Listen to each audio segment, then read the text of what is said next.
Thank you for coming. नमस्कार नमस्कार. हे बाजूला घ्या ना.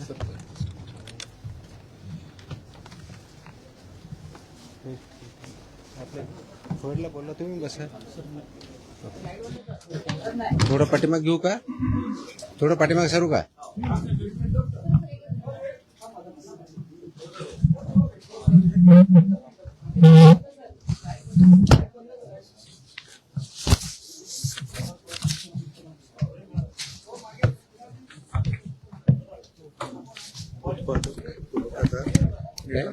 उत्पादक मॅन्युफॅक्चर हे 260 सापडले पूर्ण. रिपीटेड कसे? नाही वेगळे.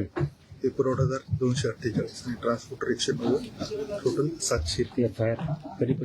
कधीपर्यंतचे? हे 10 वर्षातले गेले. आणि अजून रिपीटवाले वेगळे? रिपीट येणार नाही. हे डिव्हिजन वाईज आहे. डिव्हिजन रेट टेबल नाही झालं सर पूर्ण, पण हे कॅल्क्युलेट करून घेतलं. ठीक. करूया चालू.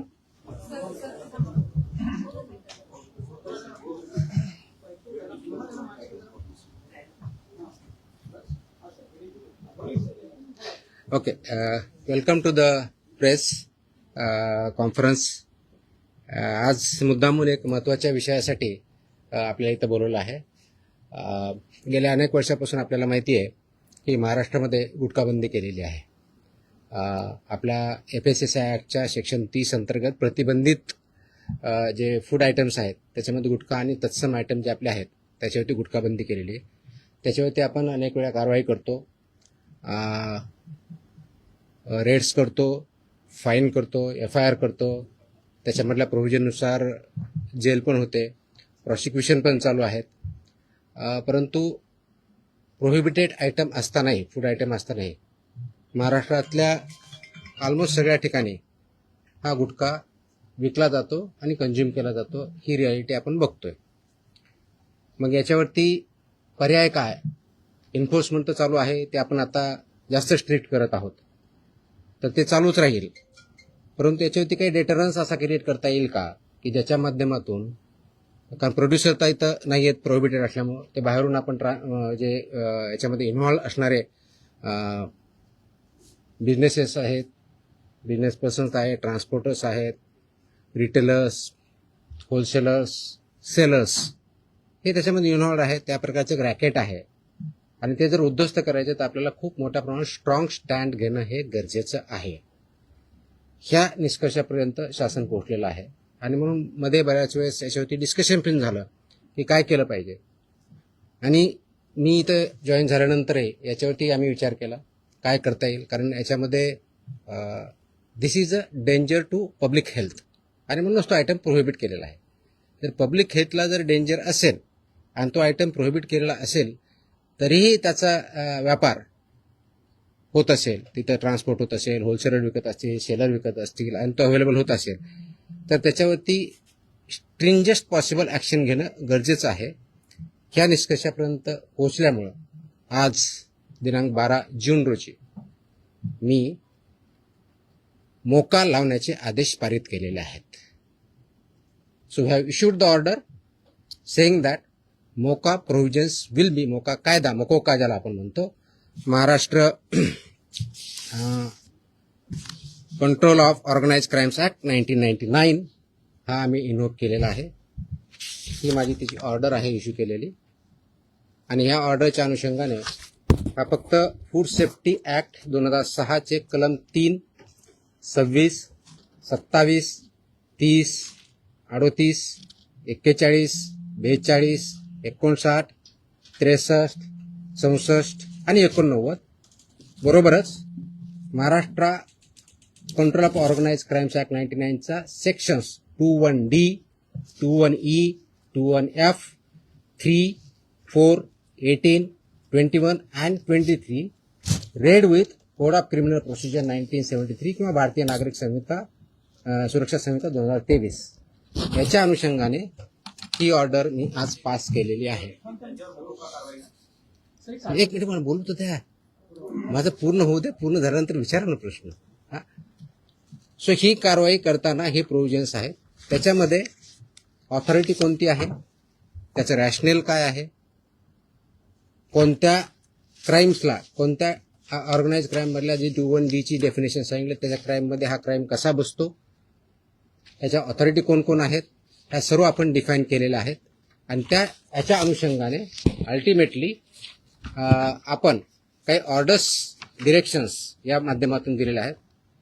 त्याच्यामध्ये ज्या ज्या ठिकाणी हे मोर दॅन वन्स एखाद्या ह्याच्यामध्ये ट्रेड करणारा व्यक्ती, संस्था, आस्थापना असेल त्यांच्याविरुद्ध कंपल्सरी मोका इन्व्होक करायची ही ऑर्डर आहे. त्याचबरोबर सेक्शन 23 ऑफ मोकोका ची जी प्रोसेस दिलेली आहे ती प्रोसिजर कंपल्सरी पाळायची हे पण आपण याच्यामध्ये आदेश दिलेले आहेत. त्यानंतर persons and entities against whom मोकोका shall be invoked are manufacturers and producers of prohibited food products, number 1. Number 2, financiers funding their manufacture, procurement or distribution.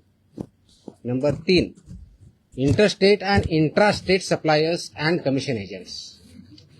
Number 4, transporters and vehicle operators, including agents who book or arrange transport.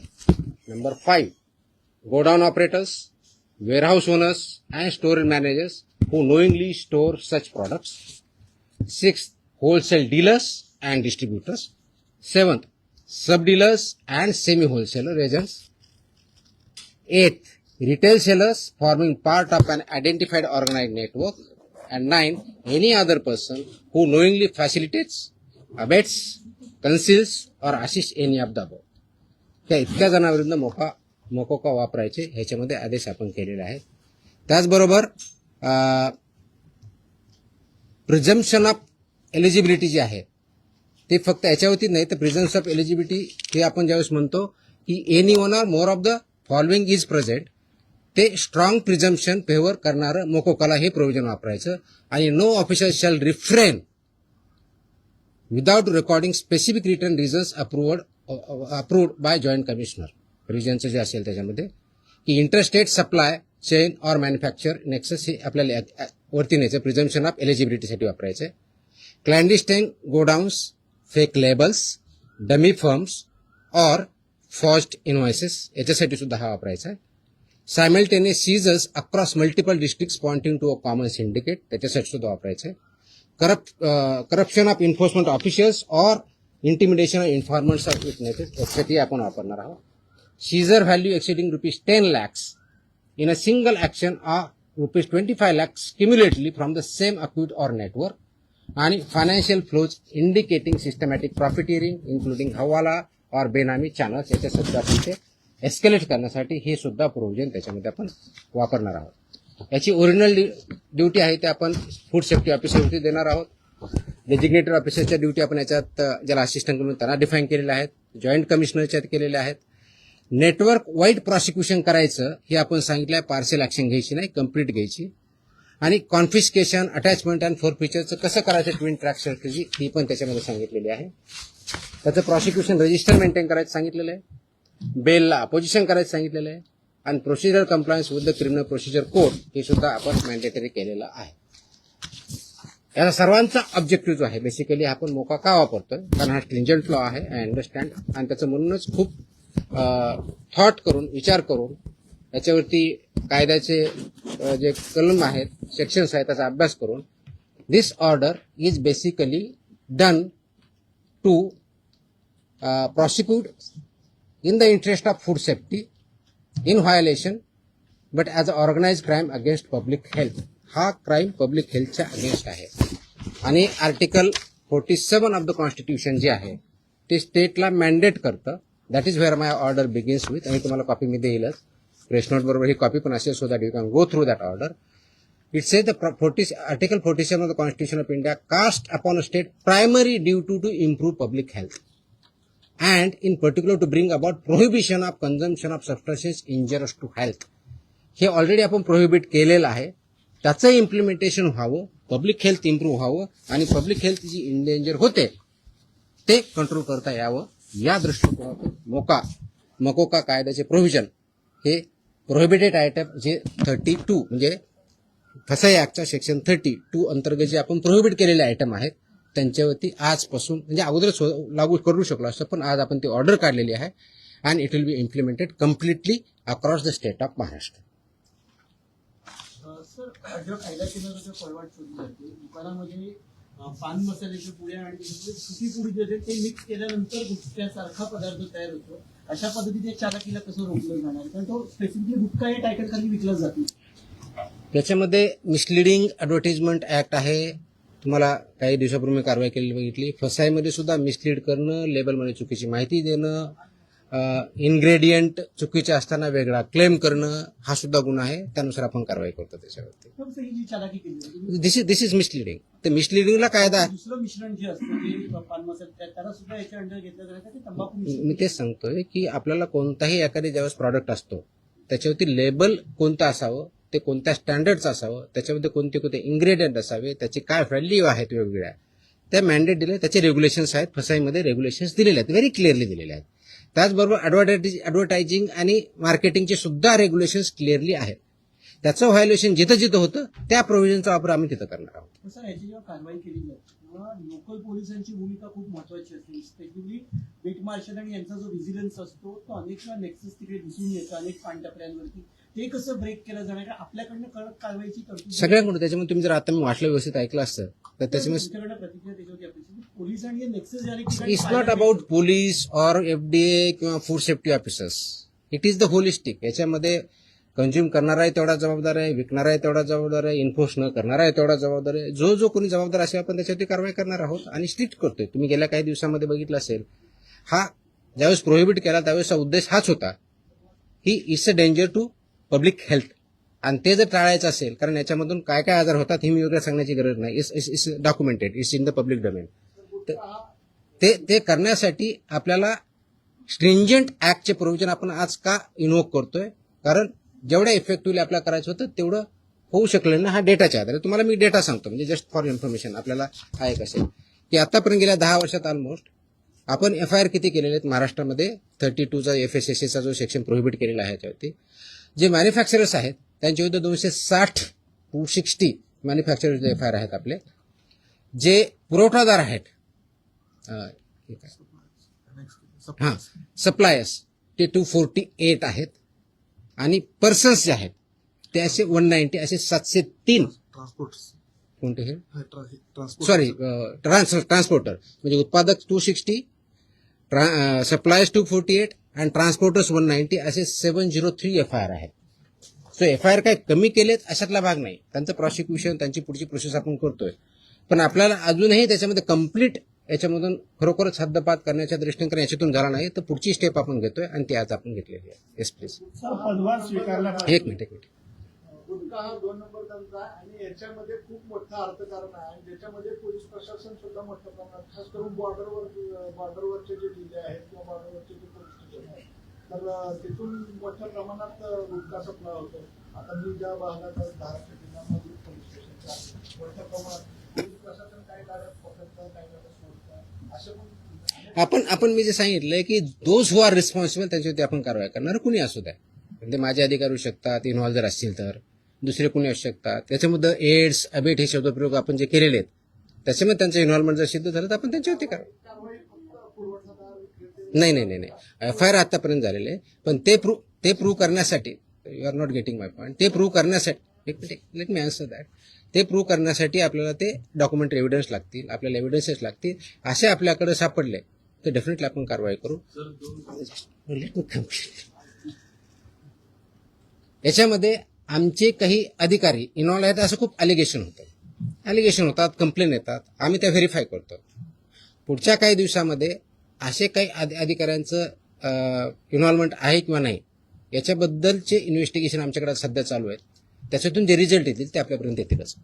Sir, आपण पदभार स्वीकारल्यापासून अनेक कारवाया केलेल्या आहेत. आतापर्यंत जेवढ्या कारवाया झाल्या साधारणपणे किती कारवाया झाल्या, किती तो डेटा मी प्रेसमध्ये दिलेला आहे ना.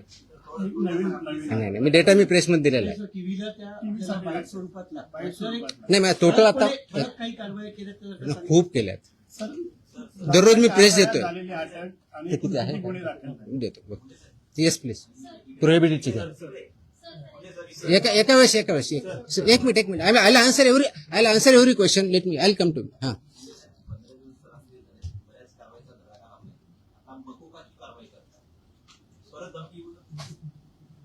मला धमकी आलेलं कुणी सांगितलं तुम्हाला? नाही, sorry, no sorry, please look at ती जुनी क्लिप आहे, कमीत कमी 10 वर्षापूर्वीची आहे. Look at the clip.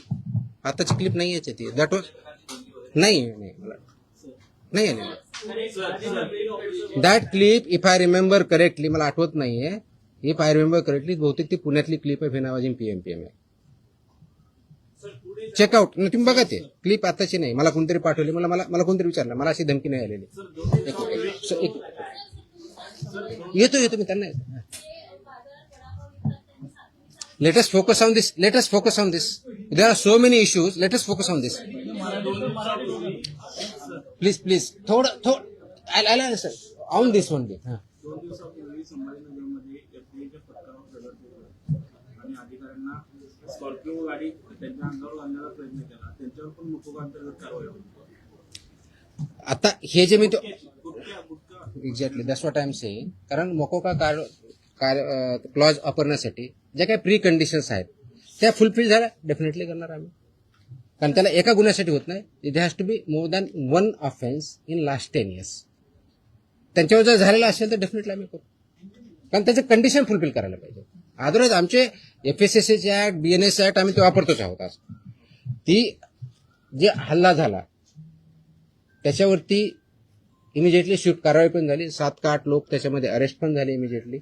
I spoke on with DGP also. DGPने सुद्धा इमिजिएटली त्याच्यावरती इन्स्ट्रक्शन म्हणून कारवाई केली. अँड अशा प्रकारचे हल्ले आम्ही भिणार नाही. Very clearly will protect our officers आणि those who take law in to their hands will show force of the law. एक मिनिट. येस नाही, बाजूला तुमच्या. बताऊंगा. मेरी हिंदी इतनी अच्छी है ही नहीं, जितनी भी टूटी फूटी है उसमें बात करूंगा. बोलो.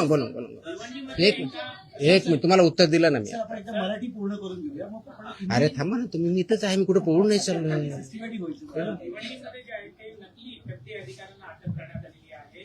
त्यामुळे कशा पद्धतीने जर एखाद्या वेळी आपण ज्यावेळी थाळी टाकतो, आय कार्ड असतं ऑफिसरकडे. Simple.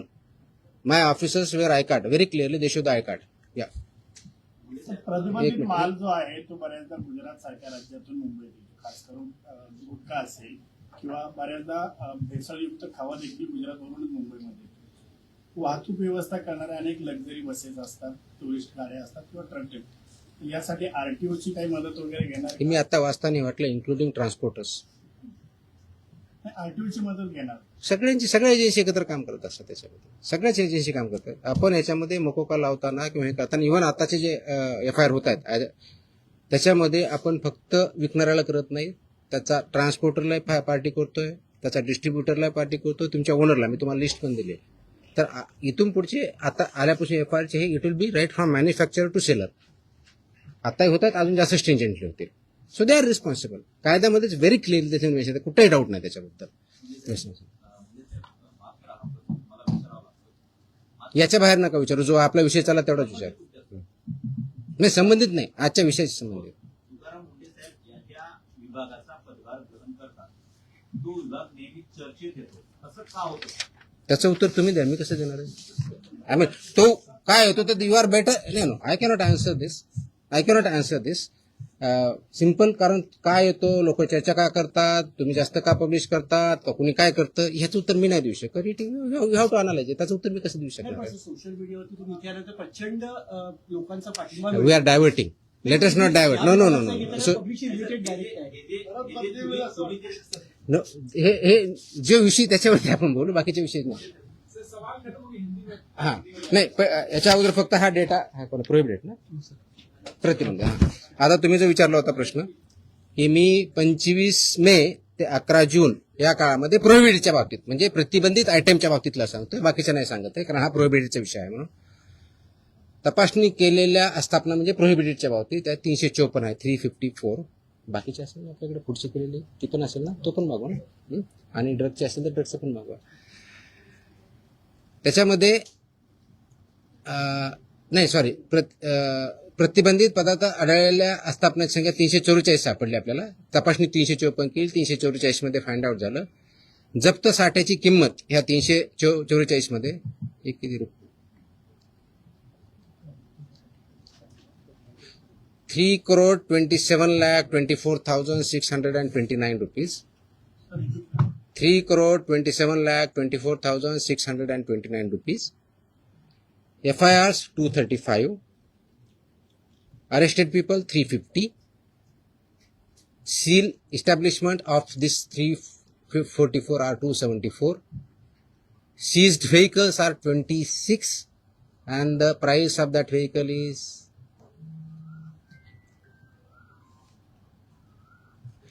13,39,500. Sorry, 1,33,95,000. So this is about 25 मे ते 11 जून प्रोहिबिटेड आयटमच्या बाबतीत जी मोकोका आपण लावला त्याच्या बाबतीतची माहिती आहे. 26 त्याची कॉपी पाहिजे कॉपी द्या सर्वांना. Okay okay. So I am giving you the press note detail in Marathi and I am attaching the order also, so you are aware of this. Order is in English. ते आम्ही मराठीमध्ये आम्ही पाठवतो आमच्या ऑफिसला. It's a big exactly order आहे. जवळजवळ किती पानाची 8 पानाची ऑर्डर आहे. कारण याच्यामध्ये रॅशनिंग डिस्ट्रीब्यूट सगळं आहे. So will get this one press note plus this one. हिंदीमध्ये माझी हिंदी चांगली नाही होत एवढी यार. मैं इतना बुरा लगूंगा उसमें. मैं इंग्लिश में बोल सकता हूँ. हाँ हाँ हाँ.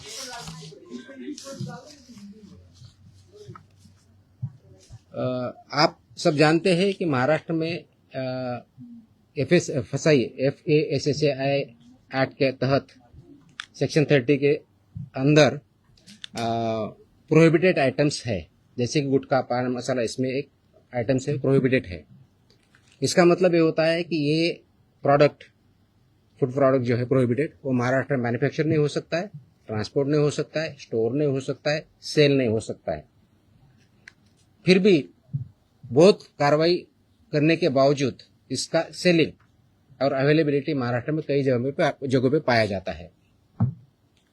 इसलिए गवर्नमेंट शासन ने ये डिस्कशन कर रही थी इस पर क्या किया जाए, कौन सा स्ट्रिंजेंट एक्ट या क्लॉज या कार्रवाई की जाए जिसकी वजह से ये एक्चुअली प्रोहिबिट होगा, क्योंकि ये दिस इज ए इंडेंजर तो पब्लिक हेल्थ के लिए हानिकारक है. इससे पब्लिक हेल्थ इंडेंजर होती है. ये नॉलेज पब्लिक डोमेन में है.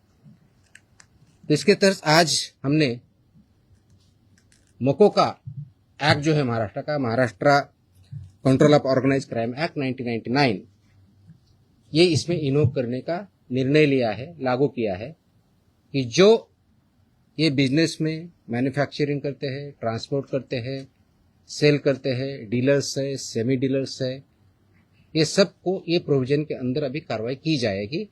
उसकी जो प्रोसीजर दी है सेक्शन 23 के अंदर मोकोका के, वो फॉलो करके ये मैंडेटरी किया गया है कि जो मोकोका के प्रोविजंस के में लायबल है वो मैंडेटरी हमारे ऑफिसर एफआईआर करते समय मोकोका का प्रोविजन एक्ट इन्वोक करेंगे और उनको पनिशमेंट करेंगे. इसका ऑब्जेक्टिव है, उद्देश्य है कि पब्लिक हेल्थ जो इंडेंजर हुई है इसकी वजह से उसको पूरा तरह से रोका जाए. और वो जो हमने प्रोहिबिशन किया है आइटम्स में उसका अवेलेबिलिटी महाराष्ट्र में कहीं न हो और लोग उसको न खाए, जिसकी वजह से उनकी हेल्थ अच्छी रहेगी, उनका हेल्थ अच्छे रहने की वजह से उनका प्रोडक्टिविटी अच्छी रहेगी और जो ह्यूमन डेवलपमेंट है, ह्यूमन ग्रोथ है, उसको भी अच्छी तरह से हो जाएगा. इसीलिए ये प्रोविजन आज हमने इन्वोक किया है. इसका ऑर्डर हमने आज as a commissioner food safety Maharashtra बोल के इश्यू किया है और ये लागू हो रहा है और ये सब स्ट्रिक्टली आगे इम्प्लीमेंट होगा. अब तक का लास्ट 10 साल में जो मैन्युफैक्चरर्स है उनके खिलाफ 260 एफआईआर हुए हैं, जो सप्लायर्स है 248 एफआईआर हुए हैं, जो ट्रांसपोर्टर्स है 190, ऐसी 703 एफआईआर भी हो चुके हैं. इसका डेटा हमने मांगा है, उसका एनालिसिस भी चल रहा है. तो मेरी ये सुझाव है, वार्निंग है, those who are involve in this business, इधर मैन्युफैक्चरर और ट्रांसपोर्टर्स और सेलर्स और डीलर्स और सेमी डीलर्स, ये महाराष्ट्र में आप काम बंद कीजिए, नहीं तो ये कानून के हिसाब आपको कड़ी से कड़ी जो आपको सजा इसमें पता है वो दिया है, इसी शासन सजा देंगे, प्रोसिक्यूट करेंगे और हम महाराष्ट्र जो प्रोहिबिटेड आइटम है उसमें नहीं मिलने देंगे. ये जो हमने बताया कि इसमें कौन कौन आता है, तो इसमें मैन्युफैक्चरर आएंगे, manufacturer end producers of prohibited items, financiers funding जो करते हैं मैन्युफैक्चर के लिए या प्रोक्यूरमेंट के लिए या डिस्ट्रीब्यूशन के लिए, वो भी आएंगे। इंटर स्टेट और इंट्रा स्टेट सप्लाईज जो है वो भी इसमें आएंगे, कमीशन एजेंट्स भी इसमें आएंगे, ट्रांसपोर्टर्स आएंगे, व्हीकल ऑपरेटर्स आएंगे, इंक्लूडिंग एजेंट्स हु बुक और अरेंज फॉर ट्रांसपोर्ट, वो भी आएंगे। गोडाउन ऑपरेटर्स आएंगे, वेयरहाउस ओनर्स आएंगे and store managers who knowingly store such products, वो भी आएंगे। होलसेल डीलर्स एंड डिस्ट्रीब्यूटर्स भी आएंगे, sub dealers and semi wholesalers भी आएंगे, एजेंट्स भी आएंगे, retail sellers forming part of an identified organise network भी आएंगे, और एनी अदर पर्सन नोइंगली, जानबूझ के उसको अबेट करता है, इंफॉर्मेशन कंसील करता है या असिस्ट करता है, ये सब कुछ चला के लगेगा। सेलर है,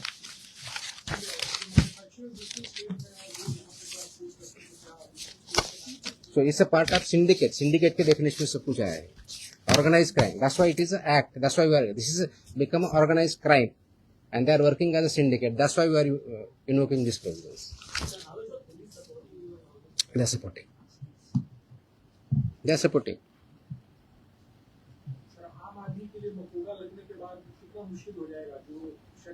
आम आदमी को क्यों मुश्किल होगा?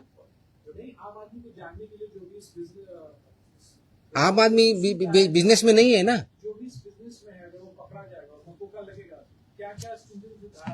ये तो आप मौका में क्लियरली है ना, लाइफ इम्प्रिजनमेंट प्रोविजन आहे ना, किती सजा आहे त्याची? किती वर्ष ते काढा जरा प्रोविजन।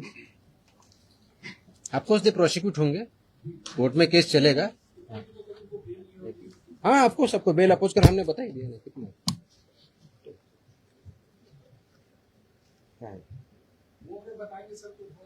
नहीं वो तो कुठे which may extend up to 10 years imprisonment, shall also be liable to fine, such property shall also be liable to be attached and forfeiture। और रिपीट है तो उसके फिर और बताए, यहाँ इम्प्रिजनमेंट प्रॉपर्टी भी सीज होगी। नाही हे विषय संपवल्यानंतर आपण दुसरा आता, ठीक आहे? तुमचे प्रश्न संपत नसतात कधी, मला माहिती आहे। आय थिंक झालं ना आता हिंदीमध्ये, हा येतो एक विषय संपला, आता हा विषय संपवत आपण। माझी अशी अपेक्षा आहे आपल्याकडून, प्लीज याला चांगली पब्लिसिटी द्या। This is in the interest of state of Maharashtra, is very very crucial, very very crucial. Many people have fallen prey to this, so we need to save our people, we need to work. That's a public health hazard and we have to eliminate it, absolutely clear. So इसीलिए मुझे ये publicity जितनी ज़्यादा दे सकते हो वो दे दो, that is my request. Dairy ओनर्सची आणि मॅन्युफॅक्चर म्हणजे मिल्क अँड मिल्क प्रोडक्ट्स याच्यामध्ये आज मीटिंग मी सगळ्यांची बोलवली होती। उद्देश हा होता की डेअरी सेक्टरमध्ये जे फसाईचे रेग्युलेशन्स आहेत, स्टँडर्ड्स आहेत, म्हणजे सगळ्या सेक्टरमध्ये आहेत, त्याच्यामध्ये डेअरीचे पर्टिक्युलरली बोलवली होती, कारण तो खूप मोठा इश्यू आहे, अनेक वर्षापासून आहे। अत्यंत चांगले लोक काम करणारे त्याच्यात आहेत आणि काही त्याच्यामध्ये चुकीचं काम करणारे पण आहेत, आणि म्हणून FDA म्हणून आम्ही काय कारवाई करणार, as a regulator, FDA is a regulator, आणि फूडच्या बाबतीत म्हणलं फूड कमिशनर स्टेट म्हणून आम्ही रेग्युलेट करतो जे फसाईचे नॉर्म्स आहेत। कारण फसाई ॲक्ट हा 2006ला आला, त्याचे रूल्स 2011ला झाले, आणि 2011 पासून आतापर्यंत वेगवेगळे रेग्युलेशन किंवा स्टँडर्ड्स फसाईने डिक्लेअर केलेले आहेत। ते मॅन्डेटरी आहे सर्वांवरती, जे जे फूड बिझनेसेसमध्ये आहे, ज्याला आपण FBO म्हणतो, फूड बिझनेस ऑपरेटर, ते रजिस्टर्ड असणं हा भाग वेगळा आहे, पण त्यांनी कोणत्या कोणत्या प्रकारचे स्टँडर्ड्स जे जे प्रॉडक्ट आहेत त्याला वापरायचे, त्याप्रमाणे प्रॉडक्ट तयार करायचे किंवा सेल करायचे, हे त्याच्यामध्ये स्टँडर्ड्स दिलेले आहेत। त्याच्यामधला एक भाग म्हणून जे मिल्क अँड मिल्क प्रॉडक्ट्स आहेत याच्यासाठी जे स्टँडर्ड्स लागतात ते त्यांनी पाळावेत, ते त्यांनी इम्प्लिमेंट करावेत। या दृष्टिकोनातून एक इंटरॅक्शन सेशन, कायद्याचे प्रोव्हिजन, रेग्युलेशन्स कोणते आहेत ते त्यांना आम्ही सांगितले, त्यांचे जे काही इश्यू होते ते आम्ही समजून घेतले, आणि यातून पुढे खूप स्ट्रिक्टली याच्यावरती इन्फोर्समेंट होईल, राईट फ्रॉम कलेक्शन सेंटर गावातलं जे असेल तिथपासून ते म्हणजे तुमचा MBO असेल, म्हणजे तुमचं जे चिलिंग सेंटर असेल, कलेक्शन सेंटर्स असेल, चिलिंग सेंटरपासून तुमच्या डेअरीपर्यंत जात असेल, मग तुमचा दूध प्रॉडक्ट बनवणार किंवा पनीर बनवणार तिथपर्यंत जात असेल, ते प्रॉडक्ट बनवून ते कंझ्युमरपर्यंत जात असतील, ही सगळी चेनमध्ये जे जे त्याच्यामध्ये इन्व्हॉल्व आहेत त्यांनी हे सगळे स्टँडर्ड्स पाळले पाहिजेत, इम्प्लिमेंट केले पाहिजेत आणि त्याच्यामुळे चुकीचं काही होणार नाही हे त्यांना समजून सांगण्यासाठी, कायद्याचे प्रोव्हिजन समजून सांगण्यासाठी आम्ही मीटिंग बोलवली होती, इंटरॅक्शन केली. मी एक प्रेझेंटेशन पण केलं की कायदा काय सांगतो, नाही केलं तर त्याचे काय प्रोव्हिजन होतात. तर 2-3 ठळक ज्या गोष्टी आहेत त्याच्यामधल्या, तर एक पहिलं की अनसेफ फूड हे कशाही परिस्थितीत टॉलरेट केलं जाणार नाही, इन्क्लुडिंग मिल्क प्रॉडक्ट्स. अनसेफ फूडची डेफिनेशन कायद्यात दिलेली आहे, त्याच्यामुळे मी इथे बोलत नाही, त्या तुम्ही वाचू शकता, त्याच्यात क्लिअरली आहे. दुसरं अडल्चरेटेड फूड, तिसरं मिसब्रँडेड, चौथं सबस्टँडर्ड आणि अजून काय एवढंच नाही. सो अशा प्रकारच्या कॅटेगरी आहेत आणि या प्रत्येक कॅटेगरीला काय पनिशमेंट आहे हे कायद्यामध्ये दिलेलं आहे.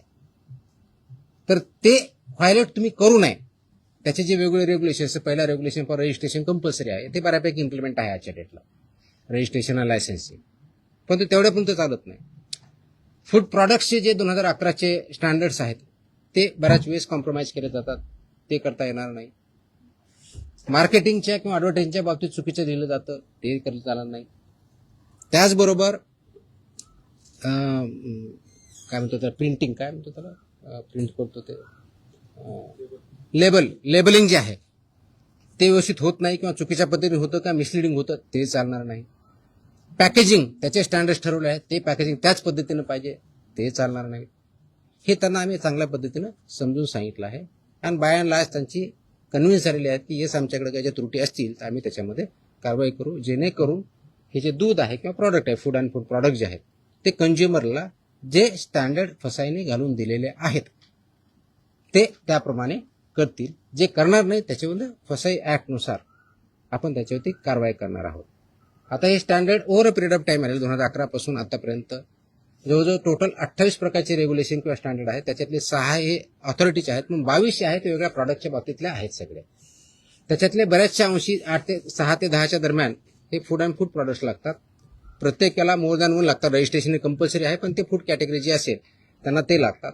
ते स्टँडर्ड्स आम्ही जास्त इम्प्लिमेंट करू, सॅम्पलही आम्ही वाढवू आणि त्याचबरोबर आम्ही हे सांगितलं की कंप्लायन्स करणं ही तुमची जबाबदारी आहे आणि इन्फोर्स करणं ही आमची जबाबदारी ॲज अ रेग्युलेटर म्हणून. ती एन्फोर्समेंट आमचं स्ट्रिंजंट होईल.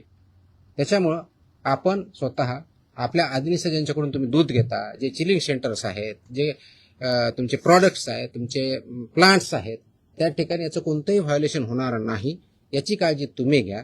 आणि सबस्टँडर्ड असेल, अनसेफ असेल, तो माल रिजेक्ट करा, तो तुम्ही वापरू नका, दुसऱ्याकडे वापरून देऊ नका, so that this unsafe, substandard, adulterated, misbranded असं कोणताही प्रॉडक्ट मार्केटमध्ये येणार नाही. त्यासाठी तुम्ही कार्यरत राहा आणि ते कंप्लायन्स करता की नाही त्याचं एन्फोर्समेंट आम्ही बघू आणि जिथं कंप्लायन्स होत नाही त्यांच्यावरती आम्ही स्ट्रिक्ट कारवाई करू. दिस वॉज द मीटिंग. तुमच्या कारवाईचं शेतकरी फार खुश आहेत.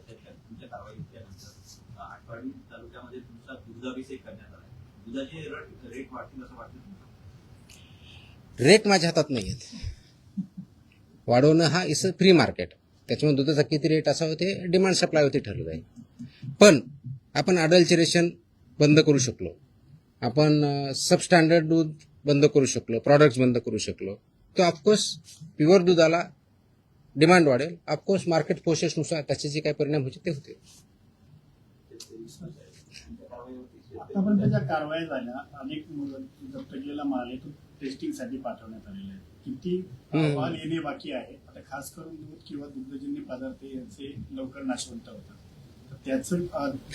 त्याची आम्ही काळजी घेत आहोत. त्याचे जे पिरियड दिलेला आहे, ड्रगच्या बाबतीत 60 दिवसाचा असतो, फूडच्या बाबतीत 14 दिवसाचा असतो, त्या वेळेतच येतील आम्ही इन्श्युअर करतोय. त्याची सुद्धा मी आढावा घेतलेला आहे. आपल्याकडं 3 ठिकाणी आपल्या स्वतःच्या लॅब आहे. पुण्याला आपली हेल्थ डिपार्टमेंटची ऑलरेडी लॅब आहे, प्लस मुंबईमध्ये BMCची लॅब आहे, प्लस गव्हर्नमेंट ऑफ इंडियाच्या फसाच्या PPP वरती लॅब आहेत. त्याच्यामुळे आपण ते सॅम्पल वेळेत कसे होतील याची आपण काळजी घेत आहोत. मनुष्यबळा संदर्भात देखील मागे एकदा भरपूर एकाच दिवशी सगळं तुम्हाला परत प्रश्न यायचं नाही का असं सांगा, मी सांगू शकतो. नाही रोज तर नाही शक्य, पण इन बिटवीन आपण भेटत जाऊ. 100 नहीं इसमें वो प्रोहिबिटेड आइटम के लिए है.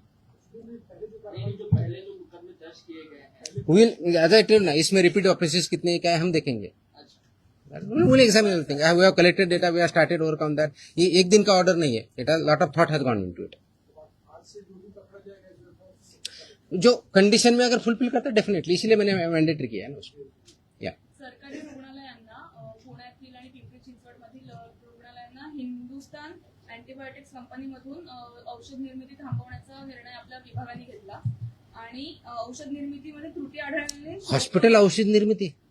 हॉस्पिटलमध्ये जे इंजेक्शन आणि सलाईन पुरवठा करतात ना, हां, त्या पुण्यातील आणि पिंपरी चिंचवडमधील हिंदुस्तान अँटीबायोटिक कंपनीमध्ये औषध निर्मिती थांबवण्याचा निर्णय घेतला होता, असा यांनी बजावला. म्हणजे कुणी? आपल्या विभागाने कुठे कॉपी होती? प्रश्न आला मला. नाही, तुम्ही प्रश्न असा अझम्पशनवर प्रश्न नका ना विचारू. असा अझम्पशनवर प्रश्न नका विचारू. तुमचा काय फॅक्ट्स काय ते सांगा. मग अशा आदेश बाजूला असा प्रश्न आला तर कुणी आदेश बरोबर हे तर पाहिजे माहित पाहिजे. औषध निर्मितीमध्ये त्रुटी आढळल्याने शोकॉज नोटीस बजावण्यात आली. प्लीज थोडंसं तुम्हाला समजून सांगतो. कंटेक्स्टमध्ये मी त्या स्पेसिफिक केसबद्दल बोलत नाही, कारण तुम्ही स्पेसिफिक प्रश्न विचारत नाही. मी तुम्हाला जनरल सांगतो. काय असतं की मार्केटमध्ये जे आपले ड्रग्ज असतात, म्हणजे मेडिसिन्स असतात, त्यांचं आम्ही चेकिंग करत असतो. चेकिंग करताना परत सबस्टँडर्ड, अडल्चरेटेड आणि याच्यामध्ये ड्रगमध्ये एक कॅटेगरी आहे स्प्युरियस किंवा मिसब्रँडेड, या प्रकारचे आढळले तर त्याला पनिशमेंट ड्रग्ज अँड कंट्रोल ॲक्टनुसार आम्ही करतो. असे जर काही कॅटेगरी आढळल्या असते आमच्या याच्यामध्ये तर there is a provision called recall order म्हणतात त्याला, आणि स्टेट ड्रग कंट्रोलर ते करत असतो. ती प्रोसेस आम्ही चालू केलेली आहे. म्हणजे आम्ही कुठं आम्हाला कंप्लेंट आली, मी व्हेरीफाय केलं, आम्हाला वाटलं, आम्ही सॅम्पल घेतले, त्याच्यातून आम्हाला ह्या 4 कॅटेगरीपैकी जी कोणती आलेली आहे तर तो प्रॉडक्ट मार्केटमधून, फक्त हॉस्पिटलमधून नव्हे, मार्केटमधून आम्ही रिकॉल करतो. त्या कंपनीला सांगतो आणि त्याची मी पब्लिसिटी पण करतो. तर तशा प्रकारच्या ऑर्डर आम्ही ज्या ज्या केसेसमध्ये आम्ही ते recall order state drug controller who is sitting here, म्हणजे इथं जे आपण जॉईंट कमिशनर ड्रग HQ म्हणतो, he is a state drug controller, तर त्यांच्या मार्फत इश्यू करतो आणि ते कंप्लाय करतो. पर्पज असा असतो त्याच्या पाठीमागचं की जर हे चुकीचं आहे तर ते कंझ्युम होऊ नये, म्हणून ते रिकॉल ऑर्डर असते. आणि बाकीचे प्रोव्हिजन ज्याप्रमाणे FIR करून किंवा जे काय प्रॉसिक्युशन करायचे त्या कंपनीला आम्ही करत असतो. तर अशा आमच्या पुण्यातले जे एक आम्ही हे केलेलं आहे, कोणते ते हां, पुण्यामध्ये शेड्यूल H मधले औषधं जप्त केले होते 11.19 लाखाचे. That is Cipla company. तर त्याची आमची तिथल्या लोकलने केली, पण इथून आमची ऑर्डर अजून 1-2 दिवसामध्ये रिकॉलची जाईल. त्याच्यामुळे ते प्रॉडक्ट जे असतील ते पूर्ण मार्केटमधून पूर्ण अक्रॉस कुठे असू द्या, इंडियामधले कुठे असू द्या, ते रिकॉल होतील. तसेच बाकीच्याही गोष्टीवर आम्ही कारवाई केली. That is the provision you should understand. हे रिकॉल ऑर्डर असते. It's a standard procedure as per the drug control act 1940 आणि त्याच्या अंतर्गत 1945 ची स्टँडर्ड प्रोसिजर आहे. वी आर फॉलोइंग इट ना. कदाचित अगोदर होत नव्हती, नाही माहीत, मला माहीत नाही, but will follow it so that public हेल्थला त्याच्यातून डेंजर राहणार नाही. आणि ऑफकोर्स ज्यांनी प्रोड्यूस केलेलं आहे, जे सेल करतात, त्यांच्यावरती नियमानुसार आपली कारवाई. ओके, बिफोर यू फॉरगेट, एक लास्ट अजून एक आदेश मी आज पारित केलेला आहे. हा आदेश आहे ड्रग्ज, म्हणजे माझ्याकडे 2 सेक्शन, एक फूड आहे आणि एक ड्रग आहे. हा आदेश आहे की बऱ्याच ठिकाणी आमच्याकडे कंप्लेन येतात, माहिती भेटते की हॉस्पिटलमध्ये कुणी पेशंट ॲडमिट जर असेल आणि त्याला जे काही औषधी लागत असतील तर ते त्यांच्याच फार्मसीमधून घ्यायचे, अशा काही कंप्लेंट असतात आमच्याकडे. By law they cannot force any hospital तिथूनच घ्यायचं मॅन्डेट नाही आहे. त्याचे आदेश आम्ही जारी केलेले आहेत. आदेश त्याची पाहिजे तर कॉपी आम्ही प्रेस कदाचित उद्या देऊ, दिली का त्या, पण माहितीसाठी म्हणून देतोय की ऑलरेडी केले की असं त्यांना करता येत नाही. कोणत्याही पेशंटला जर बाहेरून आणायचं, हा त्यांचा चॉईस आहे. यू कॅनॉट फोर्स एनीबडी की तुमच्याच फार्मसीमधून किंवा ह्याच फार्मसीमधून किंवा त्याच फार्मसीमधून घ्या, हे तुम्ही पेशंटला फोर्स करू शकत नाही. हे आम्ही सगळ्यांना ऑर्डर काढलेली आहे आणि इट विल बी इन्फोर्स्ड, कारण तो सिटिझन्सचा किंवा पेशंटचा राईट आहे कुठून परचेस करायचा. त्यांना तुम्हाला प्रिस्क्रिप्शन द्यावं लागेल. प्रिस्क्रिप्शन दिल्यानंतर त्यांना जिथून आणायचे तिथून आणतील. त्याच्यामुळे यू कॅनॉट फोर्स की तुमच्याच फार्मसीमध्ये घ्यावा. तो पण आदेश आज आम्ही पारित केलेला आहे. जर डॉक्टरने घेऊन दिलं प्रिस्क्रिप्शन, तो त्याच्यात जो प्रिस्क्रिप्शन किंवा पुढे जे काही घेऊन देईल ते फक्त त्याच्याच मेडिकलमध्ये अवेलेबल असतं. जर दुसरीकडे घ्यायला लागला तर तिथं उपलब्ध नसतं. असं का बरं होईल? असं हो सर आहे हो सर आहे मला तरी अनुभव आहे. बँड्रामधले डॉक्टर म्हणजे मेडिसिन फक्त त्याच्या हॉस्पिटलसाठी होल्ड ऑन ऐकून घ्या. ते मेडिसिन फक्त त्याच्या हॉस्पिटलसाठी बनवलं आहे का? त्याच्यात मेडिकल सांग. त्याच्यामध्ये स्टँडर्ड ज्या ऍडवायझरीज आहेत त्या ऍडवायझरी अशा आहेत की त्यासाठी जेनेरिक ऑप्शन काय हे पण देऊ शकतात, ते मागू शकतात पेशंट. अशा स्पेसिफिक आले तर आम्ही कारवाई करू. मला स्पेसिफिक लागले, जनरल नको, आय नीड, आम्ही कारवाई करो. There is a law. मैं है या नहीं बोल रहा, मैं क्वेश्चन नहीं कर रहा हूँ. अगर ऐसे हमारे पास स्पेसिफिक कंप्लेन आते हैं हम कार्रवाई करेंगे ना. सर कसं ते कंटेंट पेक्षा ते ब्रँड नेम देतात, त्यामुळे लोक ब्रँड नेम वरती जातात आणि कंटेंट हा खूप मोठा विषय आहे. प्रिस्क्रिप्शन कसं लिहावं, कुठं लिहावं, कोणतं द्यावं, आता त्याच्यात मी जाणार नाही की तो माझा डोमेन नाही आहे. माझा ड्रगच्या बाबतीतला जो इश्यू आहे, अशा प्रकारच्या कंप्लेंट जर आमच्याकडे आल्या तर will definitely investigation look into it. Okay, I hope, I think I have satisfied everybody. आणि मकोकाला जरा वाईट पब्लिसिटी आहे. येस, या अगोदर नाही सांगायचं का? अरे नाही, आता नाही, बाकीचे सगळ्यांना नाही, प्रिंटमध्ये it is required and it is essential also. Okay, चलो, थँक्यू. सर पीएम म्हणजे ट्रेडमार्क की तुकाराम म्हणजे गप्पा नको मारा.